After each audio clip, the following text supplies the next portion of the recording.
10 Oktober menjadi peringatan Hari Kesehatan Jiwa Sedunia yang dicetuskan pertama kali oleh Richard Hunter. Peringatan ini berbicara mengenai isu-isu kesehatan mental atau kesehatan jiwa. Banyak di antara kita yang belum memahami mengenai masalah kesehatan mental ini. Bahkan kebanyakan orang Kristen mengabaikannya karena merasa bahwa Tuhan pasti menolong kita di dalam kondisi apapun.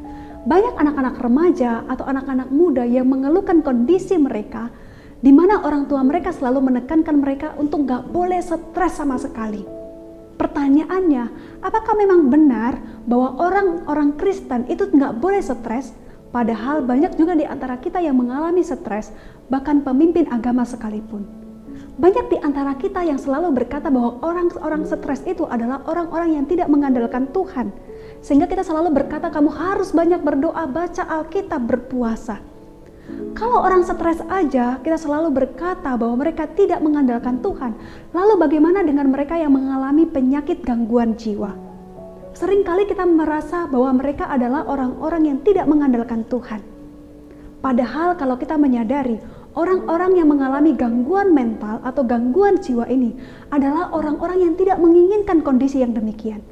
Bahkan penyakit gangguan mental atau gangguan jiwa sebenarnya sama dengan mereka yang mengalami penyakit fisik seperti misalnya diabetes, penyakit jantung, bahkan kanker.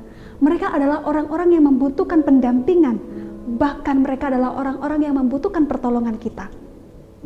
Roma 15 ayatnya yang ke-7 berbunyi demikian.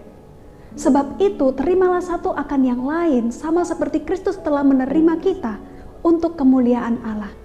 Kristus menginginkan kita sebagai orang-orang yang telah menerima kasih Kristus pertama kalinya juga harus menerima orang-orang lain sama seperti kita telah diterima oleh Kristus. Kristus telah menerima kita di dalam kondisi apapun, baiknya kita, buruknya kita, bahkan jeleknya kita. Kristus menerima kita. Hendaklah kita juga demikian, menerima satu sama lain di dalam kondisi apapun, bahkan mereka yang mengalami gangguan mental. Mereka juga adalah orang-orang yang membutuhkan pendampingan kita. Bukan malah kita abaikan, kita tinggalkan. Bahkan kita menganggap itu sesuatu hal penyakit yang mengerikan. Tetapi mereka juga adalah orang-orang yang membutuhkan pertolongan kita. Dan biarlah kiranya kita berdoa supaya Tuhan memakai kita untuk menolong setiap mereka yang mengalami kondisi ini. Karena mereka juga tidak menginginkan mereka di dalam kondisi yang seperti itu. Mari kita mendorong mereka, menguatkan mereka, dan meyakinkan mereka bahwa Tuhan tidak pernah meninggalkan mereka. Mari kita berdoa. Terima kasih Tuhan, karena Engkau menerima kami di dalam kondisi apapun. Ajar juga kami menerima akan saudara-saudara kami yang lain, sama seperti Kristus telah menerima kami di dalam kondisi apapun yang mereka alami. Bahkan ketika mereka mengalami penyakit gangguan mental. Tuhan, jadikan kami berkat. Dan biarlah kiranya nama-Mu dimuliakan di dalam hidup kami. Di dalam nama Tuhan kami, Yesus Kristus, kami berdoa. Amin.